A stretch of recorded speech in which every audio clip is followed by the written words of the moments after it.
for both of you guys, what do you make of Jack Luttrell getting in the game and getting a couple picks and just kind of what he's been able to do this year? There you go.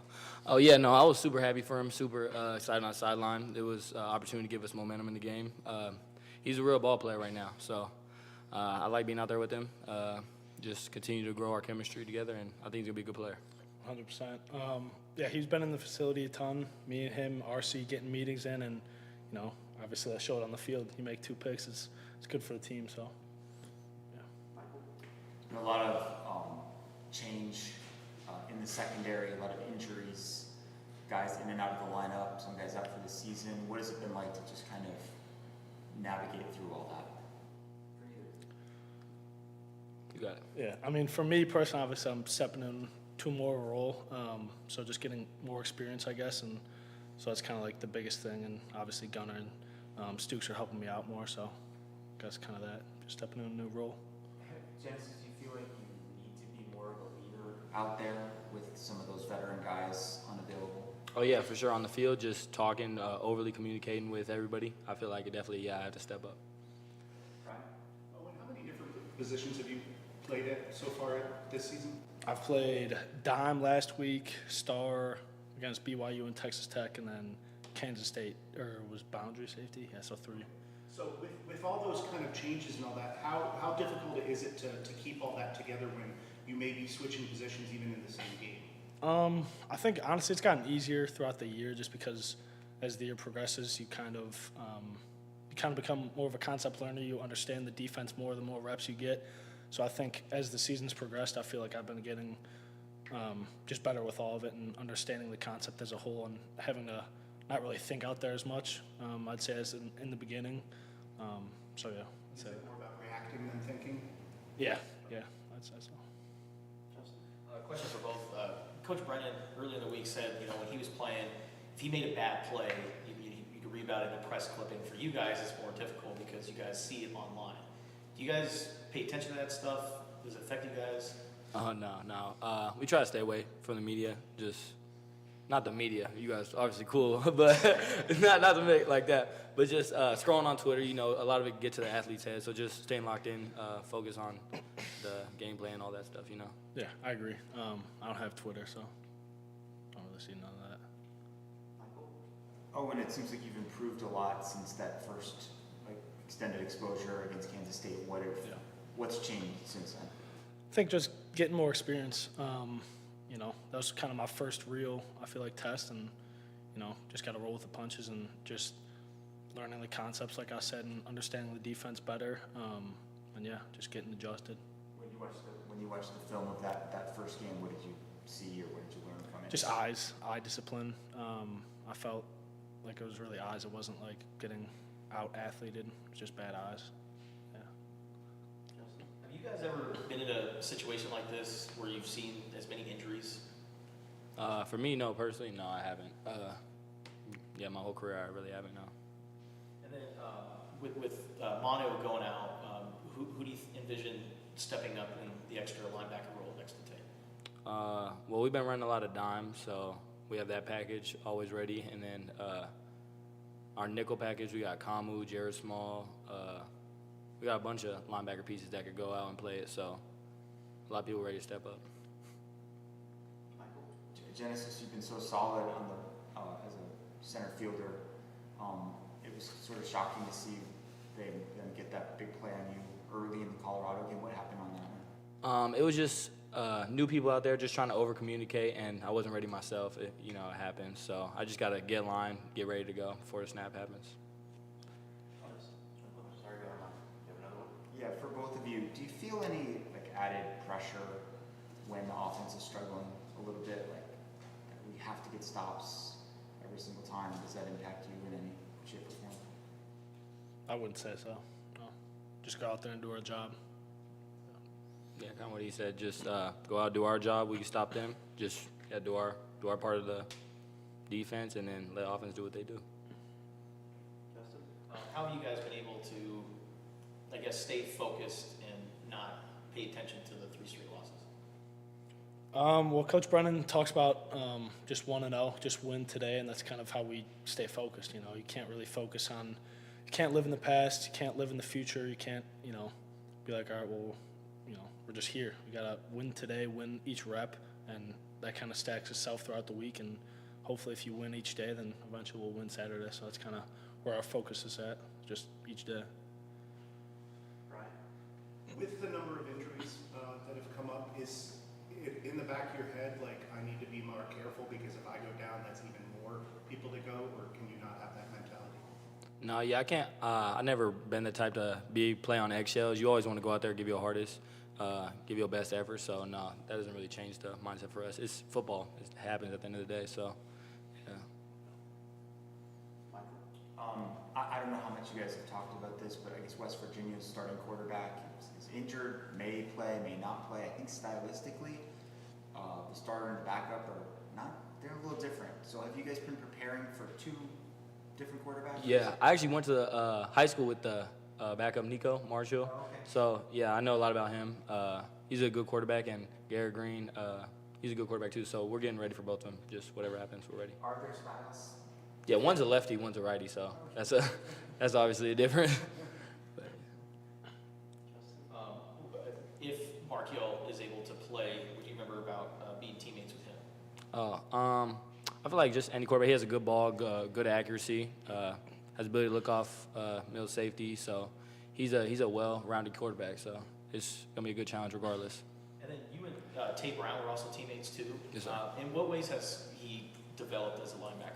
Oh no, a lot. He's in high school. I remember he didn't use to talk at all, but now he's out there. We always talking, communicating, having fun. I feel like he's really improved his game like that. The mental part of the game, just coming to college, there's a lot more mental parts to defenses rather than just see ball, get ball. So I feel like he's definitely improved in that. And I know you probably want Manu out there, but what do you think this opportunity can do for Tay and his development as a leader?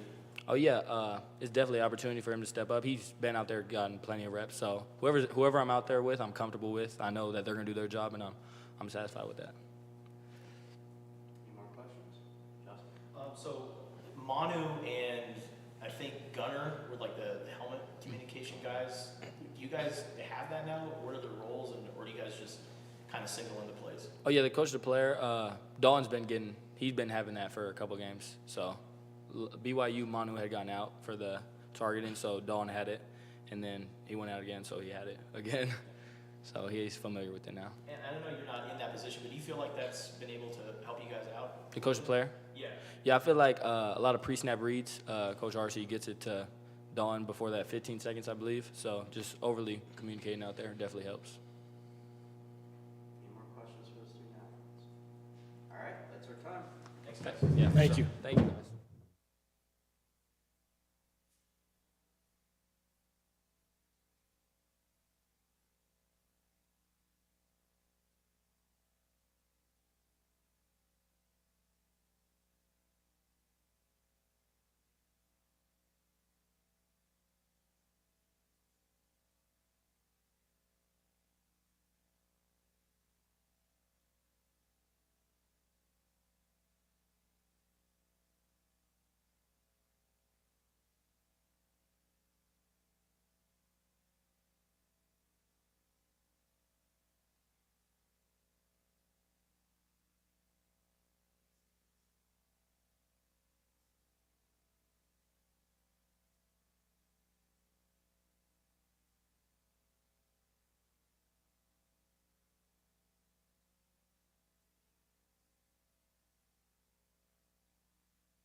thank you. I appreciate that.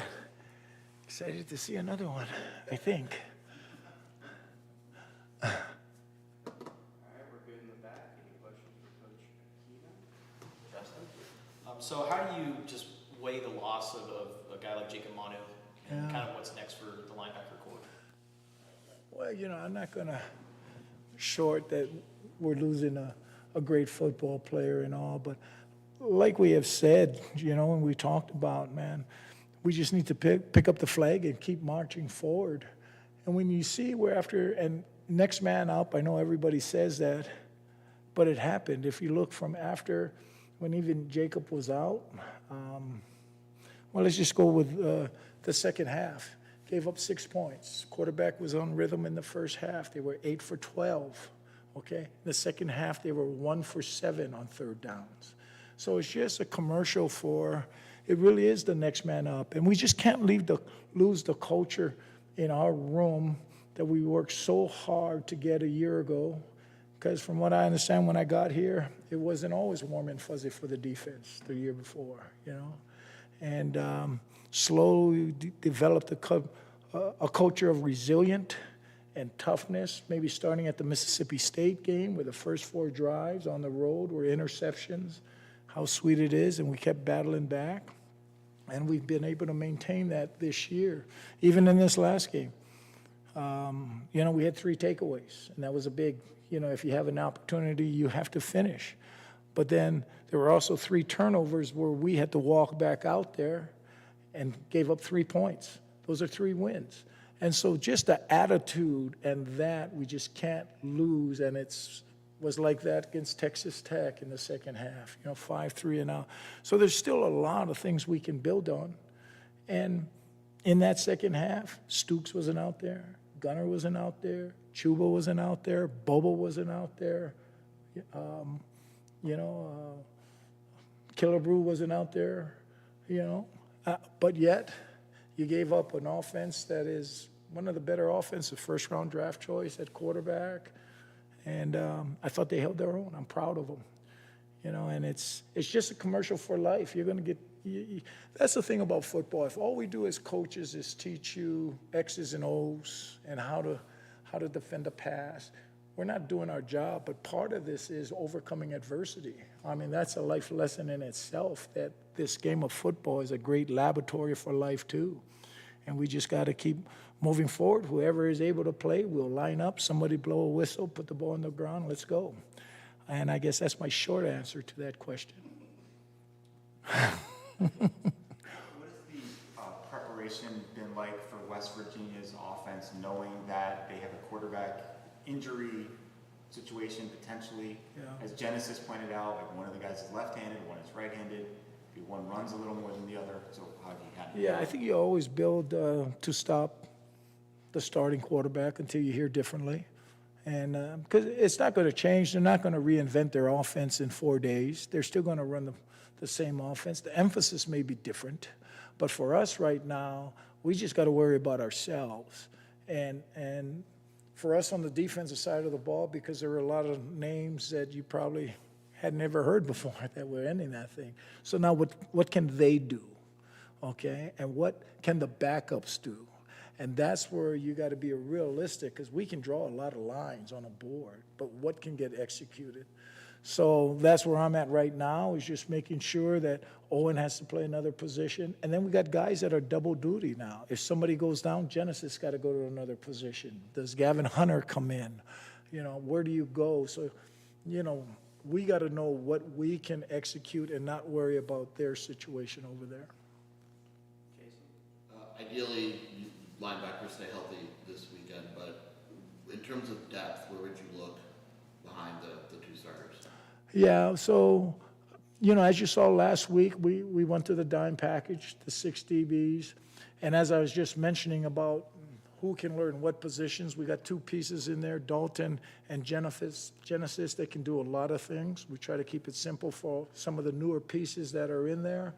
And so now, what you decide is, when you start talking about who's the next man up, do you go with a dime package, which means you play with 1 linebacker, or do you come out and you play with your nickel package, which 2 linebackers, and 5 defensive backs. So those are the decisions we're in the middle of making. Both personnel groupings are getting work, and then we'll decide where we go, on which direction we go when the game starts, whether we go nickel or we go dime. Justin? A lot of people are interested in these two specific linebackers, Leviticus Sua and Justin Flo. Where are they at right now? Well, they've been nicked up, so being able to have practice time is the issue, and for both of them. And so that's been, it's just, I'm not sure I've ever had a year. Probably one year at Texas, we had a year very similar to this, that you just had to be really creative with your lineup. So that's where we're at with that. Michael? One of the highlights from Saturday was Jack Luttrell getting 2 interceptions. What did you think about his performance, and how would you assess his progress? Yeah, I thought he had a nice game. The one that really has helped him with that was Genesis. Genesis is the one that has really had to, because he's a natural free safety that's got great ball skills, and I felt bad on that opener because I put him in a tough spot where he's trying to get Jack lined up, and they quick snapped it on him, and he was in the wrong place. But Jack did a nice job, stayed in, really did what he was supposed to do with a list of techniques that he had, and, was in the right space at the right time, which was beautiful. What have you seen out of West Virginia overall as an Once again, it's a team that is based on run. Quarterback's legs is a big part of that run, different from some of the guys earlier on, which were speed, sideline to sideline quarterbacks. This one here is a physical downhill guy that is really a running back in their mind. And then to complement that, a lot of vertical throwing game, with hard run fakes and taking their shots down the field.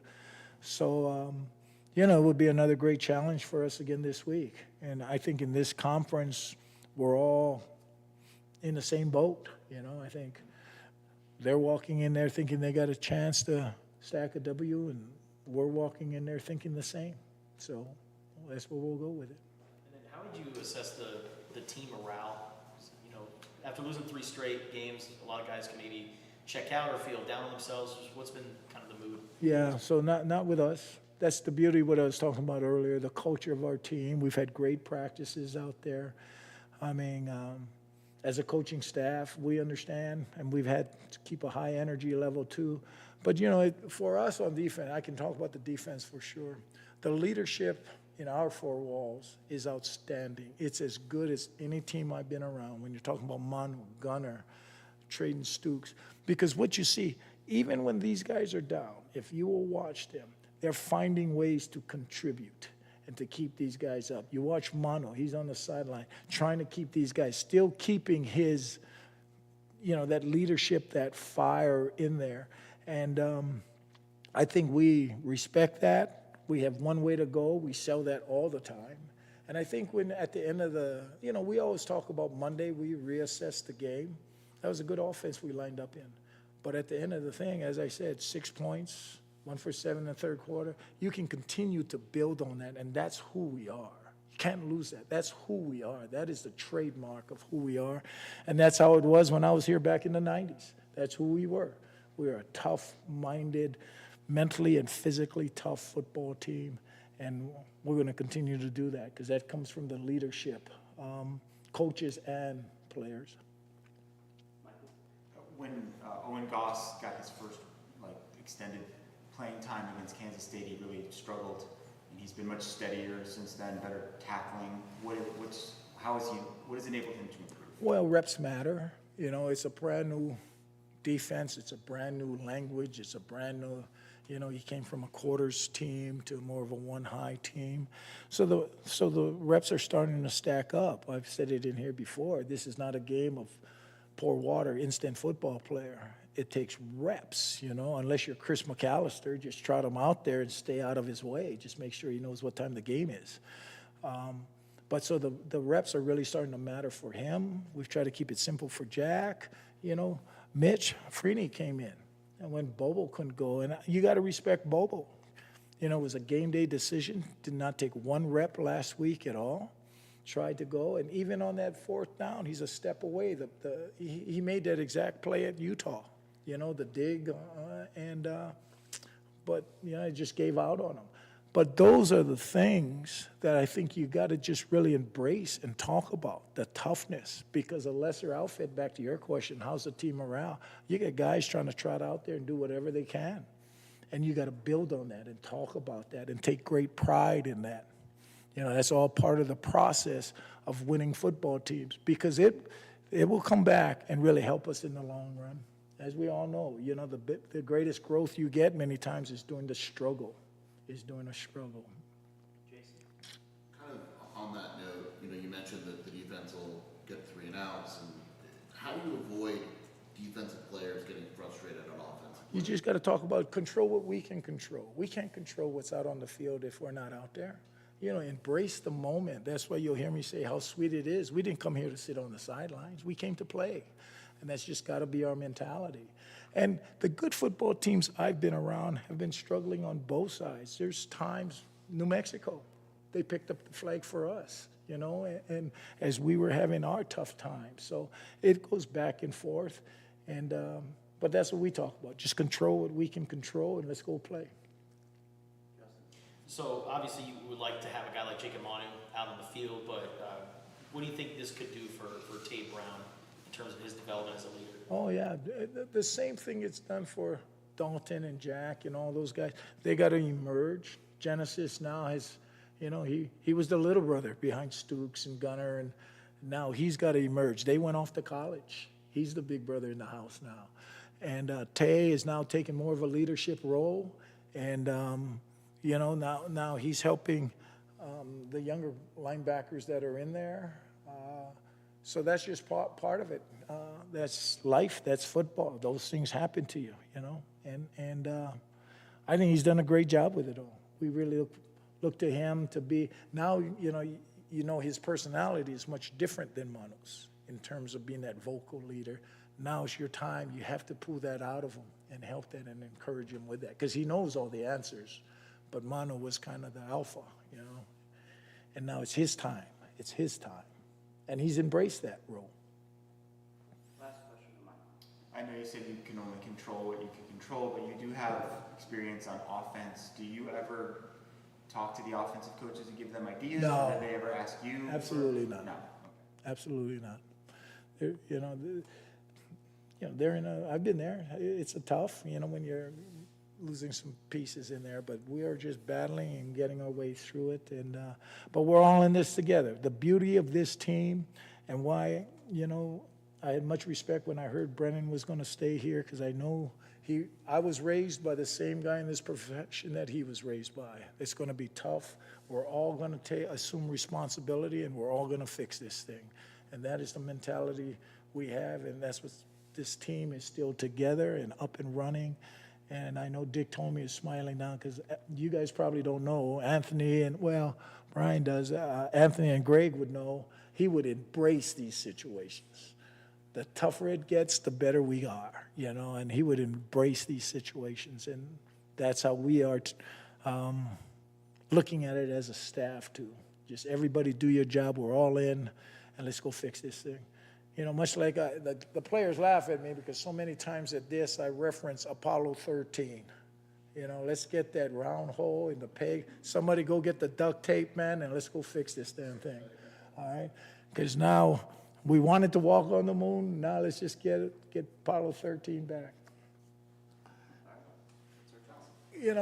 I remember now when I was young, I remember watching the original moon landing. Boy, I was glued to that TV. And like rest of America, when the Apollo 13, I was probably out shooting baskets. I didn't care. And now when I saw the story, I said, God damn.